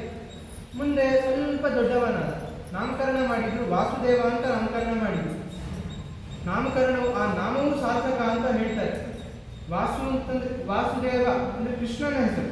ಕೃಷ್ಣನನ್ನು ಯಾವಾಗಲೂ ಹೃದಯದಲ್ಲಿ ಸಾಕ್ಷಾತ್ ಹೊತ್ತವರು ಯಾರು? ಮಧ್ವರು. ಆದ್ರಿಂದ ವಾಸುದೇವ ಎಂಬ ನಾಮ ಇವರಿಗೆ ತುಂಬಾ ಸಾರ್ಥಕ. ಇಂತಹ ನಾಮವನ್ನು ಅವರಿಗೆ ಇಟ್ಟು ನಂತರದಲ್ಲಿ ಅವರಿಗೆ ಸ್ವಲ್ಪ ದಿನ ಆದಮೇಲೆ ಅಕ್ಷರಾಭ್ಯಾಸ ಮಾಡಿಸ್ತಾರೆ. ಅಕ್ಷರಾಭ್ಯಾಸ ಮಾಡಿಸಿದ್ರೆ ಒಂದು ದಿವಸ ಮತ್ತೆ ಅಕ್ಷರ ಹೇಳ್ಕೊಟ್ರು. ನಾಳೆ ರಿಪೀಟ್ ಪ್ರಾಕ್ಟೀಸ್ ಮಾಡಿಸೋಣ ಅಂತ ಹೋದ್ರೆ ಏನು ಹೇಳ್ಕೊಟ್ಟಿದ್ದೇವೆ ಕೊಟ್ಟಿದ್ವಿ ಮತ್ತೆ ಬೇರೆ ಹೇಳ್ಕೊಡು ಅಂತಂದು. ಹಾಗೆ ಮಗು ಸುಮ್ಮನೆ ಒಂದು ದಿವಸ ಹೇಳ್ಕೊಟ್ಟಿದ್ದು ಮತ್ತೆ ನಾವು ಹೇಳ್ಕೊಡೋಣ ಅಂದ್ರೆ ಸುಮ್ಮನೆ ಇರುವಂಥ ಮಗು ಅಲ್ಲ ಅಂತ ಏನು ಮಾಡಿದ್ದು, ಮತ್ತೆ ನನಗೆ ಹೊಸದು ಹೇಳ್ಕೊಡೋದು ಕಂಟಿನ್ಯೂಸ್ ಆಗಿ ಅಭ್ಯಾಸ ಮಾಡಬೇಕು. ಗುರುಗಳಿಂದ ಉಪದೇಶ ತಗೊಳ್ಬೇಕು. ವಾಸ್ತವಿಕ ಪ್ರಾಣಿಗಳನ್ನು ಅದು ಬೇಡ, ಆದರೆ ಗುರುಗಳಿಂದ ಉಪದೇಶ ಬೇಕು ಎಂಬ ಕಾರಣದಿಂದ ಪ್ರಾಣಿಗಳು ಏನು ಮಾಡಿದ್ರು, ಅಪ್ಪನಿಂದ ಉಪದೇಶವನ್ನು ಪಡೆದಂತೆ ಒಂದು ಸೈಡ್ ಸೇರಿಸಿಕೊಂಡು ಬಿಟ್ಟು. ಹಾಗೆ ನಂತರದಲ್ಲಿ ಏನು ಮಾಡಿದ್ರು ಅಂತಂದರೆ ಒಂದು ದಿವಸ ಮನೆಯಲ್ಲಿ ಹಾಕೊಂಡು ಇರ್ತಿತ್ತು, ಅದು ಹೋಗ್ತಾ ಇತ್ತು, ಬೆಳಗ್ಗೆ ತುಳು ತಿನ್ನೋಕ್ಕೆ ಹೋಗ್ತಾ ಇದೆ. ಇವರು ಮಗು ಸ್ವಲ್ಪ ಅಮ್ಮೆಗೆ ಹೆಜ್ಜೆ ಇಟ್ಟು ಬರ್ತಾ ಇದೆ, ನಡಿಲಿಕ್ಕೆ ಬರ್ತಾ ಇದೆ. ಆ ವೃಷಭ ಇರೋದು ಆಕಾರ ಇಷ್ಟು ದೊಡ್ಡದು, ಅದರ ಬಾಲ ಹಿಡ್ಕೊಂಡು ಇದು ಹೋಯ್ತು ಮಗು. ಹೋದ್ರೆ ಅಮ್ಮ ಅಪ್ಪ ಎಲ್ಲಿ ಹೋಯ್ತು ಮಗು, ಮಕ್ಕಳೆಲ್ಲ ಹೋಗ್ತಾರೆ, ಎಲ್ಲಿ ಹೋಗಿ ಹುಟ್ಟಾಗ್ತಾರೆ. ಹಾಗೆ ಮನೆ ನೋಡ್ತೀವಿ, ಬಾವಿಯಲ್ಲಿ ಬಿದ್ದಿದ್ದ ಅಂತ ನೋಡಿದ್ದಾರೆ, ಎಲ್ಲೂ ಇಲ್ಲ. ತಲೆ ಕೆಡಿಸ್ಕೊಂಡ್ರೆ ವೃಷಭ ವಾಪಸ್ ಎತ್ತು ಬಂತು ಮನೆಗೆ. ಬಂದ್ರೆ ಅದ್ರ ಬಾಲ ಹಿಡ್ಕೊಂಡು ಮಗು ವಾಪಸ್ ಬಂತು. ಅರ್ಥ ಏನು, ವೃಷಭ ನಾಮಕ ಪರಮಾತ್ಮ ಅವನು ಹೇಗೆ ಹೆಜ್ಜೆ ಇಡ್ತಾನೆ, ದೇವರ ಮಾತು ಏನನ್ನಾದ್ರೂ ತಿಳಿಸ್ಕೊಡ್ತಾರೆ, ಅದಕ್ಕೆ ತಪ್ಪಿ ನಾನು ನಡೆಯುವುದಿಲ್ಲ, ಅದನ್ನು ಅನುಸರಿಸಿಯೇ ನಡೆಸ್ತೇನೆ, ಮಾತನ್ನು ನಾನು ನುಡಿತೇನೆ ಅನ್ನೋದನ್ನು ಆಗಲೇ ಅವರು ಆ ವೃಷಭವನ್ನು ಅನುಸರಿಸಿ ತಾವು ತಿಳಿಸಿಕೊಟ್ರು. ನಂತರದಲ್ಲಿ ಸ್ವಲ್ಪ ದೊಡ್ಡವರಾಯಿತು, ಸ್ವಲ್ಪ ಬುದ್ಧಿ ಮಾತಾಡೋ ಬರೋಷ್ಟು ಮಗು ಅಂತ ಅಷ್ಟಿದ್ರು. ಅದರಲ್ಲಿ ಆ ಮಗುವನ್ನು ನಾವೆಲ್ಲ ಮಕ್ಕಳಿಂದ ಪ್ರವಚನಕ್ಕೆಲ್ಲ ಕೂಡೋದಿನೇ ಇದೆ, ನಾವು ಕೂಡ್ತಾನೆ ಇದ್ದೀವಿ. ಈ ಮಗು ಮಾತ್ರ ಅಮ್ಮ ಅಪ್ಪ ಒಂದು ಪ್ರವಚನಕ್ಕೆ ಕರ್ಕೊಂಡು ಹೋಗಿ ಕೂಡಿಸಿದ್ರು, ಕೇಳು ಅಂತ ಕೂತ್ಕೊಂಡ್ರೆ ಅಪ್ಪ ಬಂದಿರಲಿಲ್ಲ, ಅಮ್ಮ ಬಂದಿದ್ರು. ಅಮ್ಮನಿಗೆ ಕರ್ಕೊಂಡು ಹೋಗಿ ಕೂಡಿಸಿ ಕೇಳ್ತಾ ಇದ್ರೆ ಆ ಪ್ರವಚನ ಮಾಡುವವರು ಒಬ್ಬ ಭಟ್ಟ, ಅವರು ತಪ್ಪು ಹೇಳ್ತಾ ಹೋಗ್ತಾರೆ. ಈ ಮಗು ಕೇಳಿಸ್ಕೊಳ್ತು, ನೀವು ಸರಿ ಹೇಳ್ತಿಲ್ಲ ಅಂತ. ನಾನು ಸರಿ ಹೇಳ್ತಿಲ್ಲ ನೀ ಹೇಗೆ ಹೇಳ್ತೀನಿ ಪ್ರಶ್ನೆ ಮಾಡಿ, ವೇದವ್ಯಾಸರಿಗೆ ಅಭಿಪ್ರಾಯ ಇಲ್ಲ, ಹಾಗಾದ್ರೆ ನಿಮಗೆ ಅಭಿಪ್ರಾಯ ಗೊತ್ತಿದ್ರೆ ಹೇಳು ಅಂತ ಮಗು ಹೇಳಕ್ಕೆ ಶುರು ಮಾಡಿ. ಹೇಳ್ತಾ ಇದ್ರೆ ಎಲ್ಲರೂ ಸ್ಟೇಜ್ ತಿರುಗಿ ಕೂತಿರ್ತಾರೆ. ಈ ಮಗು ಎಲ್ಲೋ ಮಧ್ಯೆ ಪ್ಲೀಸ್ ಮಾತಾಡಲಿಕ್ಕೆ ಶುರು ಮಾಡಿದ್ರೆ ಎಲ್ಲ ತಿರುಗಿ ಮಗು ಕಡೆ ತಿರುಗಿಬಿಟ್ರು. ಹಾಗಾದ್ರೆ ವೇದವ್ಯಾಸರಿಗೆ ಏನು ಅಭಿಪ್ರಾಯವೋ ಅದು ಇವರು ಅವತಾರ ಮಾಡಿದಾಗಲಿಂದ ತಿಳಿದದ್ದು. ಮತ್ತೆ ಇವರಿಗೆ ವೇದವ್ಯಾಸರ ಪೂರ್ಣ ಅಭಿಪ್ರಾಯ ಸರಿಯಾಗಿ ಗೊತ್ತು, ಒಂಚೂರು ತಪ್ಪಿ ನಡೆಯುವುದಿಲ್ಲ. ಹಾಗೆ ಇಲ್ಲಿ ಅರ್ಥ ಮಾಡಿಸಿದ್ರು. ಆಮೇಲೆ ಮನೆಗೆ ಬರ್ತಾ ಅಮ್ಮನಿಗೆ ಆ ಭಟ್ರ ತಪ್ಪಿತ್ತಲ್ವಾ, ನಾನು ಹೇಳಿದ್ದು ಸರಿ ಅಲ್ವಾ, ಅಮ್ಮನ ಹತ್ರ ಅಷ್ಟೇ ಅಲ್ಲ ಅಪ್ಪನ ಹತ್ರ ಬಂದ ಮೇಲೆ ಅಪ್ಪನ ಹತ್ರ ವಾದ. ನಾನು ಹೀಗೆ ಹೇಳಿದೆ, ಆ ಭಟ್ರು ಹೀಗೆ ಪ್ರವಚನ ಮಾಡ್ತಿದ್ರು, ತಪ್ಪಲ್ವಾ ಪ್ರವಚನ, ಇದು ಸರಿ ಅಲ್ವಾ ಅಂದರೆ ಅಪ್ಪನ ಜೊತೆ ಚರ್ಚೆ ಮಾಡಿದ್ರು. ಹಾಗೆ ನಾವು ಅಷ್ಟೇ ಒಂದು ವಿಷಯ ನಿರ್ಧಾರ ಮಾಡಿ ಕೂತ್ಬಿಡ್ಬಾರ್ದು, ಅದನ್ನು ಚರ್ಚೆ ಮಾಡಬೇಕು. ಯಾಕೆ ಸರಿ ಯಾಕೆ ತಪ್ಪು ಅಂತ ಯೋಚನೆ ಮಾಡಬೇಕು. ನಂತರದಲ್ಲಿ ಅಪ್ಪನೇ ಪ್ರವಚನ ಮಾಡ್ತಿದ್ರು. ಅಪ್ಪ ಪ್ರವಚನ ಮಾಡ್ತಿರ್ಬೇಕಾದ್ರೆ ಒಂದನ್ನು ಹಾರಿಸ್ಬಿಟ್ಟು ಒಂದು ಪದದ ಅರ್ಥ ಹೇಳಬೇಕಿತ್ತು, ಹಾರಿಸ್ಬಿಟ್ಟು ಯಾವುದೋ ಮರಗಳ ಹೆಸರನ್ನು ಹೇಳೋ ಪ್ರಸಂಗ ಪದವನ್ನೇ ಹಾರಿಸ್ಬಿಟ್ಟು, ಯಾಕೆ ಅದನ್ನು ಅರ್ಥ ಹೇಳಲಿಕ್ಕೆ ಗೊತ್ತಾಗಲಿಲ್ಲ ಅವರು. ಆ ಪದವನ್ನೇ ಹಾರಿಸಿದ್ರೆ ಮೊದಲೇ ಬಿಡಲಿಲ್ಲಂತೆ. ಅಪ್ಪ ನೀವು ಒಂದು ಪದ ಬಿಟ್ಟಿದ್ದೀರಿ ಹೇಳು, ಪ್ರವಚನಕ್ಕೆ ಅಪ್ಪ ಪ್ರವಚನ ಮಾಡ್ತಾರೆ, ಈ ಮಗು ಪಕ್ಕದಲ್ಲಿ ಕೂತಿದೆ, ಅಪ್ಪ ನೀವು ಪದ ಬಿಟ್ಟಿದ್ದೀರಿ ಹೇಳು ಅದನ್ನು ಹೇಳಿ. ಗೊತ್ತಾಗ್ತಿಲ್ಲ ಅದು ಹೇಗೆ ತಪ್ಪಿಸ್ಬೇಕು ಪ್ರಯತ್ನ ಮಾಡ್ತಾರೆ. ಮಗು ಬಿಡಲೇ ಇಲ್ಲ, ಹೇಳಬೇಕು ಹೇಳಬೇಕು. ಯಾಕೆಂದ್ರೆ ಆ ಮರ ಯಾವುದು ಅಂದ್ರೆ ನಿಕುಚ ಅಂತ. ನಿಕುಚ ಅಂದ್ರೆ ಯಾರು ಗೊತ್ತಾ, ನಿಕುಚ ಆ ಮರಕ್ಕೆ ಸಂಬಂಧಪಟ್ಟ ವಂಶ ಯಾವುದಂದ್ರೆ ನಿಕುಚ ಕುಲ. ಅಂದ್ರೆ ತ್ರಿವಿಕ್ರಮ ಪಂಡಿತಾಚಾರ್ಯರು, ನಾರಾಯಣ ಪಂಡಿತಾಚಾರ್ಯ ಬಂದ ವಂಶ ನಿಕುಚ ವಂಶ. ಅಂತಹ ವಂಶದ ಮರದ ಹೆಸರು, ಅಂತಹ ವಂಶವೇ ಮರ. ಅಂತಹ ಹೆಸರನ್ನು ಬಿಟ್ಟರೆ ಇವರು ಸುಮ್ಮನೆ ಕೊಡ್ತಾರೆ, ಮಧ್ವರಿಗೆ ಭಾರಿ ಪ್ರೀತಿ, ಅದರಿಂದ ಆ ಹೆಸರು ಬಿಟ್ಟಿದೆ ಅಂತ ಹೇಳಿ ಮತ್ತೆ ನೆನಪಿಸಿಕೊಟ್ರು. ಹೀಗೆ ಅಪ್ಪನೂ ತಪ್ಪಿಸ್ತಾರೆ, ತಪ್ಪು ಮಾಡ್ತಾರೆ ಅಂದ್ರೆ ಅದನ್ನು ಬಿಡದೇ ಇರುವರು. ಹೀಗೆ ಎಲ್ಲರನ್ನು ಇವರು ತಿಕ್ತಾ ಇದ್ರು. ಹೀಗೆ ಬಿಟ್ಟರೆ ಇವರು ಸುಮ್ಮನೆ ಇರಲ್ಲ ಅಂತ ಹೇಳಿ ಏನು ಮಾಡಿದ್ರಪ್ಪ, ಸರಿ ಇನ್ನು ಸ್ಕೂಲ್ ಕಳಿಸ್ಬೇಕು, ಇವ್ರನ್ನ ಎಲ್ಲಿ ಕಳಿಸೋಣ, ಹೋಗಿ ಬರೋದು ಬೇಡ, ಸಾಕು ಇದು ತಲೆ ತಿನ್ನತ್ತೆ ಮಗೋದ್ರೆ ಗುರುಕುಲಕ್ಕೆ ಕಳಿಸೋಣ, ಅಲ್ಲಾದ್ರೆ ವಾಪಸ್ ಬರೋ ಸೀನಿಲ್ಲ, ಗುರುಗಳ ಅದಕ್ಕೆ ಗುರುಕುಲಕ್ಕೆ ಕಳಿಸಿದ್ರು. ಗುರುಕುಲಕ್ಕೆ ಕಳಿಸಿದ್ರೆ ಅಲ್ಲಿ ಪಾಠನೇ ಕೇಳಲ್ಲ, ಬರೀ ಆಟ, ಎಲ್ಲ ಆಟದಲ್ಲೂ ಫಸ್ಟ್. ಬೇರೆ ಮಕ್ಕಳು ಅವಕಾಶನೇ ಇಲ್ಲ, ಮೊದಲು ಬರೋದು ಮಧ್ವಾಚಾರ್ಯ. ಹಾಗಾದ್ರೆ ಗುರುಗಳು ಒಂದಿವ್ಸ ತಲೆ ಕೆಡ್ತಾನೆ, ಪಾಠಕ್ಕೆ ಕೂಡಲ್ಲ ಈ ಮನುಷ್ಯ ಏನಪ್ಪ ಇವನು ಅಂತ ಹೇಳಿ ಹೋಗಿ ಕೇಳಿದಾರೆ, ಯಾಕಪ್ಪ ಹೀಗೆ ಮಾಡ್ತಿ, ಪಾಠಕ್ಕೆ ಬರಲ್ಲ, ಯಾಕೆ ಆಟ ಆಡ್ತಾ ಕೊಡ್ತಿ ಹೇಳಿದ್ರೆ ಗುರುಗಳೇ ಅಂತ ಹೇಳಿದ. ಏನು ಹೊಸ ಕಲಿಸಿದ್ರೆ ಯಾವುದು ತಿಳಿದಿರಲ್ವೋ ಅದನ್ನು ತಿಳ್ಕೊಳ್ಳಿಕ್ಕೆ ಗುರುಗಳ ಹತ್ರ ಬರೋದು. ನೀವು ತಿಳಿದಂತೆ ಹೇಳಿಕೊಟ್ರೆ ನಾನು ನಾನು ಬರುವುದಿಲ್ಲ, ನಾನು ಪಾಠ ಮಾಡ್ತಿರೋ ವಿಷಯ ಅಂತ ನೀನು ಹೇಳು ಅಂತ ಎಲ್ಲವನ್ನು ಹೇಳಿದ್ರು. ಆಗ ಗುರುಗಳಿಗೆ ಅರ್ಥ ಆಯ್ತು, ಇದು ಸ್ವಲ್ಪ ಡೇಂಜರ್ ನಾವು ಸುಮ್ಮನೆ ಪ್ರಶ್ನೆ ಮಾಡಿ ಸ್ವಲ್ಪ ಕಿರಿಕ್ ಮಾಡಿದ್ರೆ ನಮ್ಮನ್ನೇ ಕಿರಿಕ್ ಮಾಡಿದ್ದು. ಆಗ ಗುರುಗಳು ಹೇಳಿದ್ರು, ಎಲ್ಲಿ ಕಲಿತೆ ಅಂತ ಕೇಳಿದ್ರು. ಅವರು ಹೇಳಿದ್ರು, ನಾನು ಈ ಜನ್ಮ ಕಲಿತದ್ದಲ್ಲ, ಹಿಂದಿನ ಜನ್ಮದಲ್ಲೇ ಕಲಿತದ್ದು. ಹಿಂದಿನ ಜನ್ಮದಲ್ಲೇ ನನಗೆ ಅರ್ಥ ಆಗಿದೆ. ಹಿಂದಿನ ಜನ್ಮದ ಮೂಲಾವತಾರ, ವಾಯುದೇವರ ಅಲ್ಲಿ ಯಾವಾಗಲೂ ಇವರೆಲ್ಲ ದೇವತೆಗಳು ಸುಮ್ಮನೆ ಕೂಡ್ತಾರ. ದೇವರು ವೇದವ್ಯಾಸ ಹಯಗ್ರೀವ ಎಲ್ಲರೂ ಕೂತ್ರೆ ದೇವರು ಹಯಗ್ರೀವ ದೇವರ ಉಸಿರಾಟವೇ ವೇದಗಳನ್ನು ಹೊರಡಿಸ್ತದೆ. ಅಂತಹ ಶಬ್ದಗಳನ್ನು ಯಾವಾಗಲೂ ಕೇಳುವಂತಹ ದೇವತೆಗಳಿವರು. ಹಾಗಾದರೆ ಹಿಂದಿನ ಅಂದರೆ ಮೂಲಾವತಾರದಲ್ಲಿ ನಾವು ಇದೆಲ್ಲ ಕೇಳಿಬಿಟ್ಟದ್ದು, ನೀವು ಈಗ ಹೊಸದಾಗಿ ಹೇಳ್ಕೊಡೋದು ಏನುಂಟು, ನಮ್ಗೆ ಏನೂ ಇಲ್ಲ ಅಂತ ಹೇಳಿ. ಆಯಿತು ಸರಿ, ನಿಮ್ಮನ್ನು ಕಳಿಸ್ಕೊಡ್ತೇವೆ ಮನೆಗೆ. ಆಯ್ತು, ಗುರುಗಳು ಬಂದು ಅಭ್ಯಾಸ ಮಾಡಬೇಕು, ಅಭ್ಯಾಸ ಮಾಡಲಿಕ್ಕೆ ಏನಿಲ್ಲ, ಹೊಸದೇನಿಲ್ಲ. ಆಯ್ತು, ಮನೆಗೆ ಕಳಿಸೋಣ ಅಂದು ಕಳಿಸ್ಬೇಕಾದ್ರೆ ಸುಮ್ಮನೆ ಹೋಗೋದಲ್ಲ. ನಾವೆಲ್ಲ ಗುರುಗಳು ಕಳಿಸ್ತಾ ಇದ್ದಾರೆ, ವಾಪಸ್ ಬಂದ್ಬಿಟ್ಟು ಬೇಕಾದ್ರೆ ಗುರುದಕ್ಷಿಣೆ ಅಂತ ಕೊಡಬೇಕು. ಏನು ಕೊಡಬೇಕು ಏನು ಗೊತ್ತಿಲ್ಲ ನಮಗೆ. ಇವರು ಏನು ಮಾಡಿದ್ರಂದ್ರೆ, ತಾವು ಸುಮ್ಮನೆ ಬರಲಿಲ್ಲ. ಏನು ಮಾಡಿದ್ರು, ಗುರುಗಳ ಮಗನಿಗೆ ತುಂಬ ತಲೆನೋವು, ಹುಟ್ಟಿದಾಗಿಂದ ತಲೆನೋವು. ಏನು ಮಾಡಿದ್ರು, ತಲೆನೋವು ತಲೆ ಉಂಟಂತ ಹೇಳಿ ಹ್ಞೂ ಅಂತಂದ, ತಲೆನೋವು ಹೋಗ್ತಾ ಇದ್ರು. ಇವರು ಕಿವಿಯಲ್ಲಿ ಒಂದು ಮಾತು ಹೇಳಿದ್ರು, ಉಫ್ ಅಂತಂದ್ರೆ ಅಷ್ಟೇ. ಆ ತಲೆನೋವಿಗೆ ಓಡಿ ಹೋಯ್ತು. ಆ ತಲೆನೋವೇ ಇದಂತಾಯ್ತು. ಸರಿ, ಗುರುಗಳ ಹತ್ರ ಬಂದು ನಿಮಗೂ ದಕ್ಷಿಣೆ ಕೊಡ್ತೇನೆ ಅಂತ. ಏನು ದಕ್ಷಿಣೆ ಕೊಟ್ಟರು ಅಂತಂದರೆ, ಅವರಿಗೆ ವೇದದ ಎಲ್ಲ ಜ್ಞಾನವನ್ನು ಕೊಟ್ಟು ನೀವು ಮೋಕ್ಷಕ್ಕೆ ಅರ್ಹರಾಗಿ ಅಂತ ಹೇಳಿ ಅವ್ರಿಗೆ ಅನುಗ್ರಹ ಮಾಡಿ ತಾವು ಮನೆಗೆ ಬಂದು. ಮನೆಗೆ ಬಂದರೆ ಈಗ ಅಷ್ಟು ಚಿಕ್ಕ ಹುಡುಗ ಅಲ್ಲ, ಗುರುಗಳೆಲ್ಲ ಜಾಸ್ತಿ ದಿವಸ ಇರಲಿಲ್ಲ, ವಾಪಸ್ ಬಂದುಬಿಟ್ರು. ಮನೆಗೆ ಬಂದರೆ ಒಂದು ದಿವಸ ಸುಮ್ಮನೆ ಇರೋದಲ್ಲ, ಎಲ್ಲ ಕಂಬಗಳು ಇದ್ದ ಬಂದ ವಸ್ತುಗಳು ಎಲ್ಲ ನಮಸ್ಕಾರ ಮಾಡೋದು. ಏನು ನಮಸ್ಕಾರ, ಯಾಕೆ ನಮಸ್ಕಾರ? ಇಷ್ಟು ದಿವಸ ನನ್ನದು ಅಂತ ಹೇಳ್ಬೋದಾಗಿತ್ತು ಈ ವಸ್ತುಗಳು. ಇನ್ನು ನಾನು ಇದನ್ನು ನನ್ನದು ಅಂತ ಹೇಳುವುದಿಲ್ಲ. ಯಾಕೆ, ನನ್ನ ಪರಮಾತ್ಮ ಇದ್ದಾರೆ, ಅವನ ಅಪ್ಪಣೆಯನ್ನು ಪಡಿಬೇಕು ಅಂತ ಹೇಳಿ ಎಲ್ಲ ಕಡೆ ನಮಸ್ಕಾರವನ್ನು ಮಾಡಿ. ಯಾವುದಕ್ಕೋಸ್ಕರ ಅಪ್ಪಣೆ? ಬಂದ ಕಾರ್ಯ ಏನು, ಆ ಕೆಲಸಕ್ಕೆ ಇನ್ನು ಶುರು ಮಾಡೋಣ ಈಗ ಅಂಥೇಳಿ ಬೇರೆ ತತ್ವಜ್ಞಾನವನ್ನು ಪ್ರಚಾರ ಮಾಡಬೇಕು. ಆ ಕೆಲಸಕ್ಕೆ ನಾನು ಎಲ್ಲವನ್ನು ಬಿಡಬೇಕು. ನಾವು ಅಷ್ಟೇ ಒಳ್ಳೆ ಕೆಲಸಗಳಲ್ಲಿ ಒಂದು ಕೆಲಸವನ್ನು ಮಾಡಬೇಕು ಅಂತಂದರೆ ಬೇರೆ ಕೆಲಸದಿಂದ ಮುಕ್ತರಾಗಬೇಕು, ಬೇರೆ ಅಟ್ಯಾಚ್ಮೆಂಟ್ಗಳು ಇರಬಾರ್ದು. ಹಾಗೆ ಮಧ್ಯಾಹ್ನ ಏನು ಮಾಡಿದ್ರು, ಈ ವಸ್ತುಗಳು ನಂದು ಅಂತ ಅಟ್ಯಾಚ್ಮೆಂಟ್ ಇರುತ್ತಲ್ಲ, ಅದನ್ನು ಬಿಡೋಣ ಅಂತ ಹೇಳಿ ದೇವರ ಎಲ್ಲ ಕಡೆ ಇರುವ ಅವರಲ್ಲಿ ಅಟ್ಯಾಚ್ಮೆಂಟ್ ಯಾರ ಜೊತೆ, ವಸ್ತು ಜೊತೆ ಅಲ್ಲ, ವಸ್ತುವಿನಲ್ಲಿ ಇದ್ದವನ ಜೊತೆ ಅಟ್ಯಾಚ್ಮೆಂಟ್ ಅವರಿಗೆ. ಅವನನ್ನು ನಮಸ್ಕಾರ ಮಾಡಿ, ಇನ್ನು ನಿನ್ನನ್ನು ನನ್ನವಾದ ಈ ವಸ್ತುಗಳಲ್ಲಿ ಕರೆಯುವುದಿಲ್ಲ, ಆದ್ದರಿಂದ ನಮಸ್ಕಾರ ಮಾಡ್ತೇನೆ ಅವನ ಅಪ್ಪಣೆ ಪಡೆದು ಮನೆಗೆ ರಾತ್ರಿ ಹೊಡೆದು ಅಪ್ಪ ನೋಡ್ತಾ ಇದ್ರು. ಹೀಗೆ ಮಾಡ್ತಿದ್ರು. ನೋಡಿದರೆ ಅವರು ಮಗು ಆಟ ಆಡ್ತಿದೆ, ಮಗು ಆಟ ಆಡ್ತಾರೆ, ಏನೋ ಒಂದು ನಮಸ್ಕಾರ ಮಾಡೋದು, ಏನೋ ಒಂದು ಆಟ ಆಡ್ತಾ ಬಿಡು ಅಂತ ಹೇಳ್ಬಿಟ್ರು. ನೋಡಿದ್ರೆ ಮಾರನೇ ದಿವಸ ಮಗುನೇ ಇಲ್ಲ ಮನೆ. ಎಲ್ಲಿ ಹೋಗಿದೆ ನೋಡಿದ್ರೆ, ಈ ಮಗು ಎಲ್ಲಿ ಹೋದ್ರೂ ತಪ್ಪಿಸ್ಕೊಂಡು ಅನಂತಾಸನ ಬಳಿಯೇ ಹೋಗುತ್ತೆ. ಚಿಕ್ಕ ವಯಸ್ಸಿದ್ದಾಗ ಮದುವೆ ಮೇಲೆ ಕರ್ಕೊಂಡು ಹೋದ್ರೆ ತಪ್ಪಿಸ್ಕೊಂಡು ಎಲ್ಲೋಯ್ತು, ಕಡೆಗೆ ಸಿಕ್ಕಿದ ಅನಂತಾಸನ ಬಳಿ. ಹಾಗೆ ಈ ಮಗು ಎಲ್ಲಿ ಹೋಗುತ್ತೆ, ಅನಂತಾಸನ ಬಳಿ ಹೋಗುತ್ತೆ ಅಂತ ಹೇಳಿ ಗುರು ಅಲ್ಲೇ ಹೋದ್ರೆ ಅಲ್ಲೊಬ್ರು ಸ್ವಾಮಿಗಳಿದ್ರು. ಯಾರು? ಅಚ್ಯುತ ಪ್ರಜ್ಞಾಚಾರ್ಯರು ಅಂತ. ಇವರು ಎಂಥವ್ರು ಅಂತಂದ್ರೆ, ಹಿಂದಿನ ಜನ್ಮದಲ್ಲಿ ದ್ರೌಪದಿ ಮನೆಯ ಅನ್ನ ಉಂಡವರು. ಅನ್ನ ಉಂಡಿದ್ರಿಂದ ಏನಾಯ್ತು, ಇವರು ಅಚ್ಯುತ ಪ್ರಜ್ಞರಾದರು, ದೇವರ ಬಗ್ಗೆ ಪ್ರಜ್ಞೆ ಉಳ್ಳವರಾದರು. ಆದ್ದರಿಂದ ಅಚ್ಯುತ ಪ್ರೇಕ್ಷಾಚಾರ್ಯ ಅಥವಾ ಅಚ್ಯುತ ಪ್ರಜ್ಞಾಚಾರ್ಯ ಅಂತ ಕರೆಸಿಕೊಂಡ್ರು. ಅಂತಹ ಮಹಾನುಭಾವರು ಅವರ ಬಳಿ ಹೋಗಿ ನೋಡಿ, ಆಚಾರ್ಯ ಮಧ್ವರು ಸಾಕ್ಷಾತ್ ವಾಯುದೇವರಿಗೆ ಆಶ್ರಮ ಕೊಡಬೇಕು, ಅವರಿಗೆ ಪ್ರಣವೋಪದೇಶ ಮಾಡಬೇಕು ಅಂತಾದರೆ ಒಂದು ಅರ್ಹತೆ ಬೇಕು. ಅರ್ಹತೆ ಪಡಿಬೇಕಾದ್ರೆ ಏನು ಮಾಡಬೇಕು ಅಂತಂದರೆ, ಅವ್ರೇನು ಮಾಡಿದ್ರು, ಹಿಂದಿನ ಜನ್ಮದಲ್ಲಿ ಭೀಮಸೇನನ ಮನೆಯ ಅನ್ನ ಉಂಡಿದ್ರು, ದ್ರೌಪದಿ ಬಡಿಸಿದ ಅನ್ನ ಉಂಡಿದ್ರು. ಹಾಗಾದರೆ ಅಂತಹ ಮಹಾತ್ಮರ ಕೈಯಲ್ಲಿ ಅನ್ನ ಉಂಡಿದ್ರಿಂದ ಸಾಕ್ಷಾತ್ ಭೀಮಸೇನನೇ ಅವರಿಗೆ ಅರ್ಹತೆ ಕೊಟ್ಟು, ನೀವು ಮುಂದಿನ ಜನ್ಮದಲ್ಲಿ ನಿಮಗೆ ಆಶ್ರಮ ಕೊಡಿ ಅಂತೇಳಿ ಅನುಗ್ರಹ ಮಾಡಿದ್ರು. ಆದ್ದರಿಂದ ಈ ಜನ್ಮದಲ್ಲಿ ಏನಾಯಿತು, ಅವ್ರಿಗೆ ಆಶ್ರಮ ಕೊಡುವಂಥ ಅವರಿಗೆ ಅವಕಾಶ ಆಯಿತು. ನಂತರದಲ್ಲಿ ಅವರ ಅಪ್ಪ ಬಂದ್ರಂತೆ, ಹುಡ್ಕೊಂಡು ಬಂದರು. ಇನ್ನೂ ಆಶ್ರಮ ಆಗಿರಲಿಲ್ಲ. ಬಂದರು, ಯಾಕೆ ಇಲ್ಲಿ ಬಂದಿದ್ದು, ಮನೆ ತಪ್ಪಿಸ್ಕೊಂಡು ಯಾಕೆ ಬಂದಿದ್ದೀವಿ, ನನಗೆ ಆಶ್ರಮ ತಗೊಳ್ಳಿ. ಯಾಕೆ ಆಶ್ರಮ? ಇಲ್ಲ, ನನಗೆ ನಾನು ಬಂದ ಕೆಲಸವೇ ಬೇರೆ, ನನಗೆ ಆಶ್ರಮ ಬೇಕು. ನೀನು ಆಶ್ರಮ ತಗೊಂಡ್ರೆ ನಾನು ಸತ್ತು ಹೋಗ್ತೇನೆ. ಸತ್ತು ಅಂತಂದರೆ ಸತ್ತಂದ್ರೆ ಪ್ರಾಣದೇವಿ, ಹೋಗ್ತೇನೆ ಅಂದರೆ ಅವ್ರನ್ನ ಕಳಿಸ್ಬಿಡ್ತೇನೆ. ಅವರನ್ನು ಕಳಿಸ್ಬೇಕಾದ್ರೆ ನಾನು ಹೋಗಬೇಕು ಅಂತ ವಾಸುದೇವ.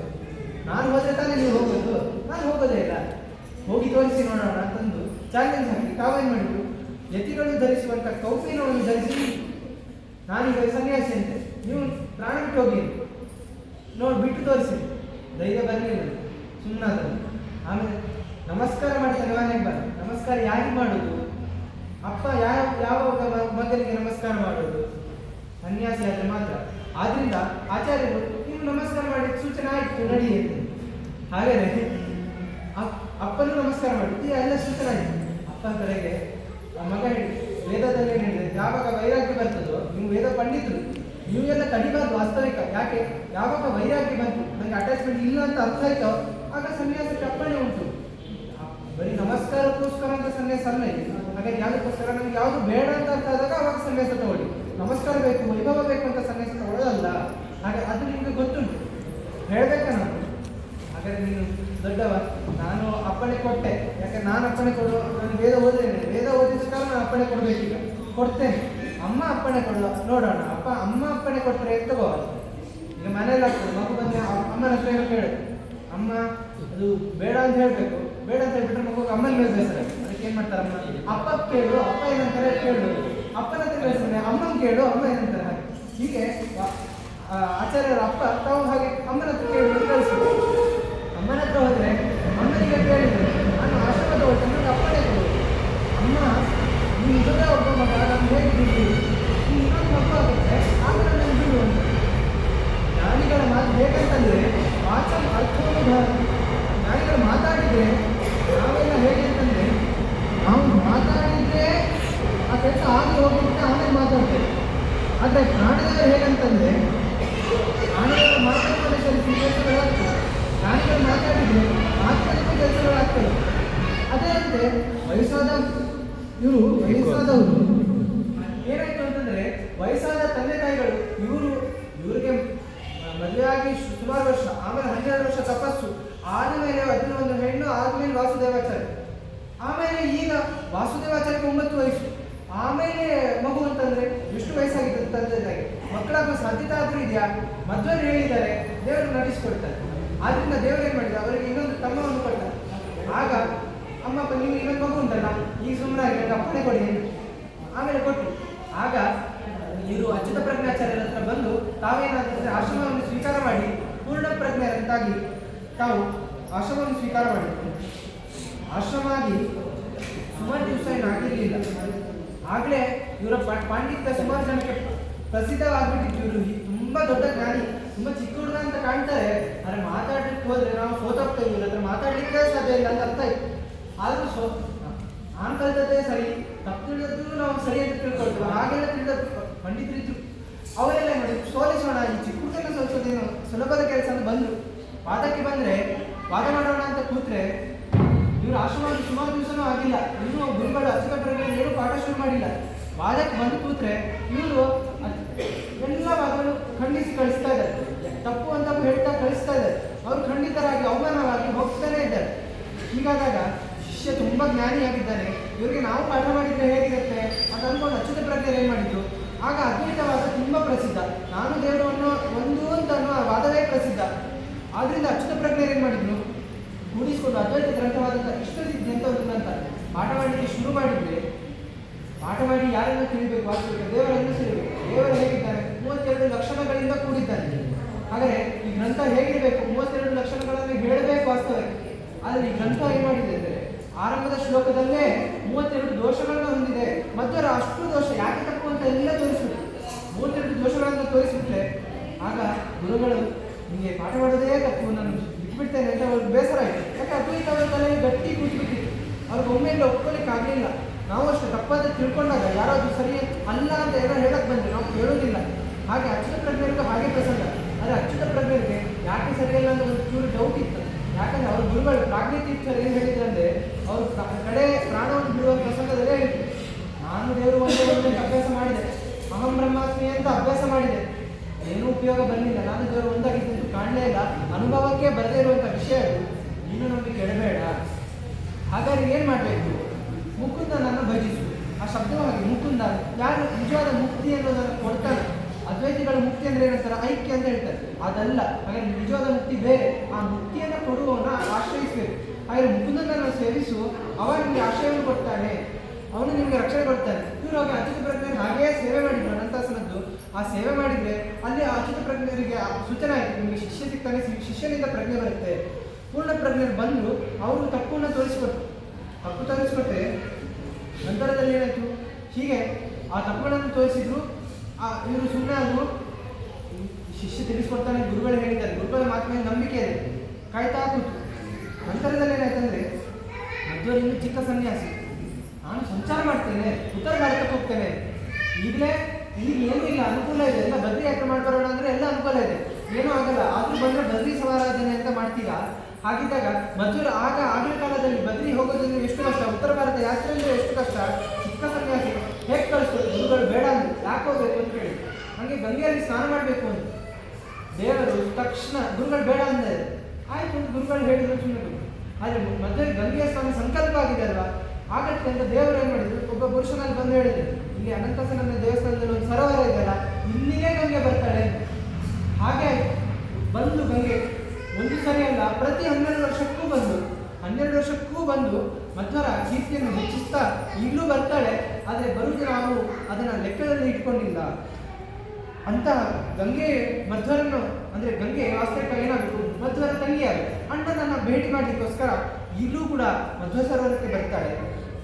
ನಂತರದಲ್ಲಿ ಏನಾಯ್ತಂದರೆ ಸ್ವಲ್ಪ ಈಗ ದೊಡ್ಡವರ ಗುರುಗಳು ಇನ್ನೂ ಅದರ ಅಪ್ಪಣೆ ಕೊಡಲಿಲ್ಲ ಅಂದರೆ ಇವರು ಸುಮ್ಮನೆ ಇರುವುದಿಲ್ಲ ಅಂತ, ಆಯಿತು ಹೋಗಿ ಬನ್ನಿ ಅಂತ ಕಳಿಸ್ಕೊಟ್ರು ಸಂಚಾರ. ಎಲ್ಲಿ ದಕ್ಷಿಣ ಮಾತ್ರ ಸಂಚಾರ ಅಂತ. ಇವರು ಸಂಚಾರಕ್ಕೆ ಹೋದರೆ ಸುಮ್ಮನೆ ಬಿಡೋರಲ್ಲ, ಎಲ್ಲ ಸಭೆಗಳು ಪಂಡಿತರನ್ನ ಖಂಡಿಸುವುದು, ತಪ್ಪು ಯಾಕೆ ಅಂತ ತೋರಿಸ್ಕೊಡೋದು, ತತ್ವವನ್ನು ತಿಳಿಸಿಕೊಳ್ಳೋದು, ಈಗ ಸಂಚಾರ ಮಾಡ್ತಾ ಬಂದು ಸಂಚಾರ ಮಾಡೋದು ಸುಮ್ಮನೆ ಇರೋದಲ್ಲ, ಬರೀ ಇಷ್ಟನ್ನೇ ಮಾಡೋದಲ್ಲ, ಒಂದು ಗ್ರಂಥವನ್ನು ಬರೆದು, ಯಾವುದು ಗೀತಾ ಭಾಷ್ಯವನ್ನು ಬರೆದು ವಾಪಸ್ ಬಂದು ಕೃಷಿಗೆ ಬಂದರೆ ಅಲ್ಲಿ ಗುರುಗಳೇ ನೀವು ನಮ್ಮನ್ನು ಬಿಟ್ಟು ತುಂಬ ದಿವಸ ಇರಲಿಕ್ಕಾಗಲ್ಲ, ನೀವು ಈ ಗ್ರಂಥ ಓದಿ ಮುಗಿಸಿ ನಾವು ಬರ್ತೇವೆ, ನಮ್ಮ ಅಕ್ಷರವನ್ನು ನೋಡಿ ಸಂಬಂಧ ಅಂತ ತಿಳಿಯಿರಿ, ನೀವು ನಿಮ್ಮ ಕಣ್ಮುಂದೆ ಇದ್ದೇನೆ ಅಂತ ಭಾವಿಸಿ ಈ ಗ್ರಂಥ ಓದಿ ಮುಗಿಯೋದ್ರೊಳಗೆ ನಾನು ವಾಪಸ್ ಬರ್ತೇನೆ ಅಂತ ಹೇಳಿ ಆ ಗ್ರಂಥ ಒಂದನ್ನು ಇಲ್ಲಿ ಕೊಟ್ಟು ಎರಡನೇ ಕಾಪಿ ಎರಡು ಗ್ರಂಥ ಬರೆಸಿದ್ವಿ. ಆ ಎರಡನೇ ಕಾಪಿಯನ್ನು ತಗೊಂಡು ಹೋಗಿ ನಾವು ಉತ್ತರ ಭಾರತ ಸಂಚಾರ ಹೋಗಿ ಬರ್ತೇವೆ ಅಂತೇಳಿ ನಾವು ಸಂಚಾರಕ್ಕೆ ಹೊರಟರು. ಎಲ್ಲಿಗೆ ಹೊರಟರು? ಉತ್ತರಕ್ಕೆ ಹೋಗಿ ಬದ್ರಿಕಾಶ್ರಮಕ್ಕೆ ಹೋದರು. ಅಲ್ಲಿ ಬದ್ರಿಕಾಶ್ರಮಕ್ಕೆ ಹೋದರೆ ಅಲ್ಲಿ ಸುಮ್ಮನೆ ಕೊಡಲಿಲ್ಲ, ಮೊದಲು ತಪಸ್ಸನ್ನು ಮಾಡಿದ್ರು ದೇವರನ್ನು ನೋಡಲಿಕ್ಕೆ. ಏನು ತಪಸ್ಸು? ಕಾಷ್ಟಮೌನ ವ್ರತ ಅಂತ. ಆ ಕಾಷ್ಟಮೌನ ವ್ರತ ಎಂಥದ್ದು? ಕಾಷ್ಟ ಅಂದರೆ ಕಟ್ಟಿಗೆ ಅಂತ. ಕಟ್ಟಿಗೆ ಮರದಿಂದ ಬೀಳುತ್ತೆ, ಹೀಗೆ ಬಿತ್ತು ಹೇಗಿರುತ್ತೆ ಹಾಗೇ ಇರ್ತದೆ, ಯಾವ ವಿಕಾರವೂ ಇಲ್ಲ, ಏನೂ ಇಲ್ಲ, ಅದಕ್ಕೆ ನೀರೂ ಇಲ್ಲ, ಏನೂ ಇಲ್ಲ. ಹಾಗೆ ಮಧ್ವಾಚಾರ್ಯ ಕೂಡ ಕಾಷ್ಟದಿಂದ ಮೌನ, ಸುಮ್ಮನೆ ಏನೂ ಶಬ್ದ ಮಾಡಲಿಕ್ಕಿಲ್ಲ, ಬರೀ ದೇವರ ಧ್ಯಾನ, ಬರೀ ದೇವರ ಚಿಂತನೆ, ಮಾತಾಡಲಿಕ್ಕಿಲ್ಲ, ಊಟನೂ ಇಲ್ಲ, ಬರೀ ಉಪವಾಸ. ಹೀಗೆ ನಾವು 5 ದಿವಸ ಉಪವಾಸ ಕಷ್ಟ ಅಂದರೆ ಮಧ್ವರು 48 ದಿವಸ ಉಪವಾಸ ಮಾಡಿ 49ನೇ ದಿವಸ ಇನ್ನೂ ವೇದವ್ಯಾಸರನ್ನು ನೋಡೋಣ, ನಾರಾಯಣನನ್ನು ನೋಡೋಣ ಅಂತ ಬದ್ರಿಗೆ ಏರ್ಲಿಕ್ಕೆ ಹೊರಟರೆ ಶಿಷ್ಯರು ಇರ್ತಾರಲ್ಲ, ಇಂಥ ಗುರುಗಳು ಪಡೆದ್ರೆ ಬಿಡ್ಲಿಕ್ಕಾಗತ್ತಾ? ಗುರುಗಳು ನಮ್ಮನ್ನು ಬಿಟ್ಟು ಹೋಗ್ತಿದ್ದಾರೆ ಅನ್ನೋ ಭಾವನೆಯನ್ನು ಇಟ್ಕೊಂಡು ಸತ್ಯತೀರ್ಥರು ಹಿಂದಿನಿಂದ ಹಿಂಬಾಲಿಸ್ತಾ ಹೋದ್ರು. ಮಧ್ವಾಚಾರ್ಯರು ಸ್ವಲ್ಪ ಕಾಲ ಅವ್ರ ಯೋಗ್ಯತೆ ಇರುವ ತನಕ ಮೇಲೆ ಏರಲಿ ಅಂತಂದು ಕಡೆಗೆ ಅವ್ರಿಗೆ ಗೊತ್ತಿತ್ತು, ಹಿಂದೆ ತಿರುಗಿ ನೋಡಿಲ್ಲ. ಆಮೇಲೆ ಹಿಂದೆ ತಿರುಗಿ ನೋಡಿದ್ರಂತೆ ಸತ್ಯತೀರ್ಥರು ಬರ್ತಿದ್ದಾರೆ, ಸಾಕು ನೀವು ಹೋಗಿ ಅಂತ ಹಿಂದೆ ಕೈ ಮಾಡಿದ್ರು. ಹಿಂದೆ ಕೈ ಮಾಡಿದ್ರೆ ಸಾಕು, ಆ ವಾಯುದೇವರು ಅಲ್ಲಿ ಕೈಯಿಂದ ಬೀಸಿದ ವಾಯು ಅವರನ್ನು ಎತ್ತಿಕೊಂಡು ಹೋಗಿ ಆಶ್ರಮ ಎಲ್ಲಿ ವಾಸ ಮಾಡಿದ್ರು ಅಲ್ಲಿ ವಾಪಸ್ ಬಿಟ್ಟು, ಹೀಗೆ ಅಲ್ಲಿಂದ ಮೇಲೆ ಬದ್ರಿಕಾಶ್ರಮ ಹೋಗಿ ವೇದವ್ಯಾಸರನ್ನು ಭೇಟಿ ಮಾಡಿ ಆ ಗೀತಾಭಾಷ್ಯವನ್ನು ಅರ್ಪಿಸಿದ್ರು. ಅಲ್ಲಿ ನಾನು ಎಷ್ಟು ಸಾಧ್ಯವೋ ಅಷ್ಟು ಅಂತ ಬರ್ತಿದ್ದೇನೆ ಅಂತ ಬರೆದ್ರೆ ಬದ್ರಿನಾರಾಯಣ ಒಪ್ಪಲಿದ್ದಾರೆ, ಸುಳ್ಳು ಮಾತಾಡ್ತೀನಿ, ಮತ್ತೆ ಹೇಳಿದ್ರೆ ಸುಳ್ಳು ಮಾತಾಡೋದ. ಏನಂದರೆ ನೀವು ನಿಮ್ಮ ಶಕ್ತಿಯನುಸಾರ ಬರ್ತಿದ್ದಲ್ಲ, ನೀವು ಕಷ್ಟಪಟ್ಟು ಬರೆದದ್ದಲ್ಲ, ಜನರಿಗೆ ಅರ್ಥ ಆಗುವ ಅವರ ಸಾಮರ್ಥ್ಯ ತಕ್ಕಂತೆ ಬರೆದದ್ದು, ಅದನ್ನು ಚೇಂಜ್ ಮಾಡಿ ಅಂತೇಳಿ ಬದ್ರಿನಾರಾಯಣ ಸೂಚನೆ ಮಾಡ್ತಾರೆ. ನಂತರದಲ್ಲಿ ವೇದವ್ಯಾಸರ ಭೇಟಿ ಆಗ್ತದೆ. ಆಮೇಲೆ ವೇದವ್ಯಾಸರು ಅವರಿಗೆ ಏಕಾಂತದಲ್ಲಿ ಅವ್ರಿಗೆ ಇಷ್ಟು ವಿಚಾರಗಳನ್ನು ಹೇಳ್ತಾರೆ. ವಾಪಸ್ಸು ಬರ್ತಾ ಏನು ಮಾಡ್ತಾರೆ ಅಂದರೆ, ವಾಪಸ್ಸು ಬಂದು ಒಮ್ಮೆ ಮಧ್ವರು ಹೀಗೆ ಉಡುಪಿ ಕ್ಷೇತ್ರದಲ್ಲಿ ಇದ್ರು, ಸಮುದ್ರದ ತೀರದಲ್ಲಿ ಜಪ ಮಾಡ್ತಾ ಕೂತ್ರೆ ಅಲ್ಲಿ ಏನಾಯ್ತು, ಒಂದು ದೋಣಿ ಬಂತು. ಇಲ್ಲಿ ಈ ಕಥೆ ಒಂದು ಸ್ವಲ್ಪ ವ್ಯತ್ಯಾಸ ಇದೆ. ಏನಂತಂದ್ರೆ ಕೃಷ್ಣ ಸಮುದ್ರದಲ್ಲಿ ಮೊದಲೇ ಹಡಗು ಮುಳುಗಿ ಕೃಷ್ಣ ಅಲ್ಲಿ ಸಿಕ್ಕ ಅಂತ ಒಂದು ವಿವಾದ. ಇನ್ನೊಂದು ದೋಣಿ ಬಂದಾಗ ಆ ದೋಣಿ ಸ್ವಲ್ಪ ಬ್ಯಾಲೆನ್ಸ್ ತಪ್ಪಿದಾಗ ಮತ್ತೊಂದು ತಮ್ಮ ಉತ್ತರಿಯನ್ನು ಜಾಡಿಸ ದೋಣಿಯನ್ನ ತಮ್ಮ ಬಟ್ಟೆಯ ಗಾಳಿಯಿಂದ ಅದನ್ನ ತೀರಕ್ಕೆ ಎಳೆದು ಅಂತ ವಿವಾದ. ಇಲ್ಲಿ ಏನಾಯ್ತಂದ್ರೆ ಮಧ್ವರು ದೋಣಿಯಿಂದ ನಡೆದಂಥ ಪಕ್ಷದಲ್ಲಿ ಇಟ್ಕೊಳ್ಳೋದು. ಏನಂದ್ರೆ ದೋಣಿಯನ್ನು ತೀರಕ್ಕೆ ತಂದು ಎಲ್ಲ ಸಂಪತ್ತಿದೆ ಅದರಲ್ಲಿ. ಆ ಸಂಪತ್ತಿದ್ರು ಅವರಿಗೆ ನಿಜವಾದ ಸಂಪತ್ತಿ ಅದು ಕೃಷ್ಣದೇವರೆಂಬ ಸಂಪತ್ತು. ಅದನ್ನು ಮಾತ್ರ ಆಯ್ಕೆ ಮಾಡಿಕೊಂಡು ಅದನ್ನು ತಂದು ಅದನ್ನು ತೊಳೆದು ತೊಳೆದ್ರೆ ಅದರಲ್ಲಿ ಸಿಕ್ಕದ್ದು ಯಾರಂದ್ರೆ ಕೃಷ್ಣ. ಹೇಗೆ ನದಿಗಳಲ್ಲಿ ಬಂಗಾರ ಸಿಗ್ತದೆ, ಹೇಗೆ ಆ ಮಣ್ಣಲ್ಲಿ ಇರ್ತದೆ, ಆ ಮಣ್ಣನ್ನು ತೊಳೆದಾಗ ಬಂಗಾರ ಸಿಗ್ತದೆ, ಹಾಗೆ ಇವರಿಗೂ ಕೂಡ ಏನಾಯ್ತು, ಆ ಮಣ್ಣಿನಿಂದ ತುಂಬಿತ್ತು ಆ ಪ್ರತಿಮೆ.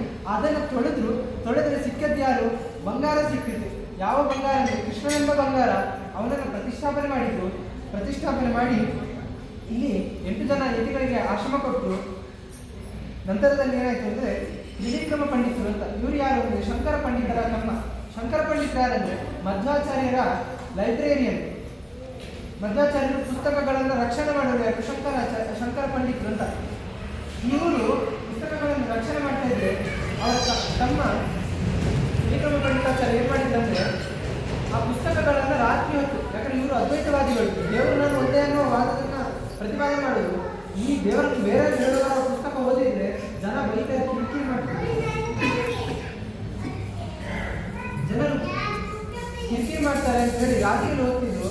ಓದಿ ಅವರೇನು ಮಾಡಿದ್ರು, ತತ್ವವನ್ನು ತಿಳಿದು ಆದರೂ ಚರ್ಚೆ ಮಾಡಬೇಕು, ಸುಮ್ಮನೆ ಓದಿಸ್ಕೊಂಡೇ ಅಲ್ಲ, ಅದನ್ನು ಚರ್ಚೆ ಮಾಡ್ಬೇಕಂತ ಹೇಳಿ ಮಧ್ವರು ಸಿಕ್ಕಾಗ ಅದನ್ನು 15 ದಿವಸ ಚರ್ಚೆ ಮಾಡಿ ಮಧ್ವರ ಅಭಿಪ್ರಾಯವನ್ನು ತಿಳಿದು ತಾವೇನು ಮಾಡಿದ್ರು ಅಂದರೆ ಆಚಾರ್ಯರ ಅಭಿಪ್ರಾಯ, ವೇದಸರ ಅಭಿಪ್ರಾಯವನ್ನು ತಿಳ್ಕೊಂಡು ನಂತರದಲ್ಲಿ ಆಚಾರ್ಯ ಮಧ್ವರು ಸುಮಾರು ವಿಷಯವನ್ನು ಬಹುಶಃ ಮಧ್ವ ವಿಜಯ ಎಂಬ ಮಣಿಗಳ ಸರದಿಂದ ಒಂದಿಷ್ಟು ರತ್ನಗಳನ್ನು ತಗೊಂಡೆ. ಈಗ ಕಡೆ ಭಾಗಕ್ಕೆ ಬರೋಣ. ಮಧ್ವರು ಅದೃಶ್ಯರಾಗುವ ದಿವಸ, ಈ ದಿವಸ ಅವ್ರು ಏನು ಮಾಡ್ತಿದ್ರು ಅಂತಂದರೆ ಅನಂತಾಸನ ಸಂವಿಧಾನದಲ್ಲಿ ಕೂತಿದ್ರು. ಅನಂತಾಸನ ಸಂವಿಧಾನದಲ್ಲಿ ಕೂತು ಪಾಠ ಮಾಡ್ತಾ ಇದ್ರು. ಐತರೆಯ ಶ್ರುತಿಯ ಅರ್ಥವನ್ನು ಹೇಳ್ತಿದ್ರು. ಇವರ ಪಾಠವನ್ನು ಕೇಳಲಿಕ್ಕೆ ಮನುಷ್ಯರು ಮಾತ್ರ ಅಲ್ಲ, ದೇವತೆಗಳು ಬರ್ತಾರೆ. ಆ ದೇವತೆಗಳೆಲ್ಲ ಬಂದವರು ಇವರ ಅರ್ಥವನ್ನು ಹೇಳುವ ಅರ್ಥವನ್ನೆಲ್ಲ ಕೇಳಿ ಭಾರಿ ಖುಷಿ ಆಯಿತು. ಏನು ಮಾಡಿದ್ರು, ಹೂಗಳನ್ನು ಉದುರಿಸಿದ್ರು. ಆ ಪುಷ್ಪದಲ್ಲಿ ಇವರು ಮುಚ್ಚಿಯವರು. ನಂತರದಲ್ಲಿ ಶಿಷ್ಯರು ಹುಡುಕ್ಲಿಕ್ಕೆ ಹೋದ್ರೆ ಮಧ್ವಾಚಾರ್ಯ ಇಲ್ಲೇ ಇಲ್ಲ, ಅದೃಶ್ಯರಾಗಿ ಎಲ್ಲಿ ಬದ್ರಿಕಾಶ್ರಮಕ್ಕೆ ಹೊರಟೋದು. ಆದರೆ ಮಧ್ವರು ಒಂದು ತಿಳಿಸಿಕೊಟ್ರು ನಮಗೆ, ಏನಂತಂದರೆ ಪುಷ್ಪ ಅಂದರೆ ಹೂಗಳಿಗೆ ಸಂಸ್ಕೃತದಲ್ಲಿ ಸುಮನ ಅಂತ ಹೆಸರು. ಸುಮನ ಅಂತಂದರೆ ಹೂಗಳು ಅಂತ. ಮಧ್ವರು ಎಲ್ಲಿ ಹುಡುಕಬೇಕು ಅಂತಂದರೆ ಸುಮನದಲ್ಲಿ ಹುಡುಕಬೇಕು. ಒಂದು ಉತ್ತಮವಾದ ಮನಸ್ಸಿನಲ್ಲಿ ಹುಡುಕಬೇಕು. ಪುಷ್ಪದಲ್ಲಿ ಅದೃಶ್ಯರಾದ್ರಿಂದ, ಸುಮನಸ್ಸಿನ ಒಳಗೆ ಅದೃಶ್ಯರಾದ್ರಿಂದ ಮಧ್ವರನ್ನು ನಾವೆಲ್ಲರೂ ಎಲ್ಲಿ ಹುಡುಕಬೇಕು, ಮನಸ್ಸಿನ ಒಳಗೆ ಹುಡುಕಬೇಕು. ಮನಸ್ಸು ಆದರೆ ಅಂದರೆ ಸ್ವಚ್ಛವಾದರೆ ಆಗ ಮಾತ್ರ ನಮಗೆ ಮಧ್ವರು ಸಿಗ್ತಾರೆ ಹೊರತು ನಮಗೆ ಹಾಗೆ ಹೀಗೆ ಪ್ರಯತ್ನ ಮಾಡಿದ್ದು ಮಧ್ವರು ಸಿಗುವುದಿಲ್ಲ ಅಂತ ಅರ್ಥವನ್ನು ಆಚಾರ್ಯರು ತಮ್ಮ ಅವತಾರ ನಮಗೆ ಕಣ್ಣು ಕಾಣದೇ ಇರುವಂತೆ ಮಾಡಿ ಸಮಾಪ್ತಿಯನ್ನು ಗೊಳಿಸಿದಂತೆ ಬದ್ರಿಕಾಶ್ರಮಕ್ಕೆ ಹೋಗಿ ಈ ಸೂಚನೆಯನ್ನು ಮನಸ್ಸನ್ನು ಶುದ್ಧಗೊಳಿಸಿ ದೇವರನ್ನು ನಾವು ಆ ಮಂಟಪದಲ್ಲಿ ಮುಗಿಸಬೇಕು ಅನ್ನೋದನ್ನು ತಿಳಿಸಿಕೊಟ್ಟಿದ್ದಾರೆ ಎಂಬುದನ್ನು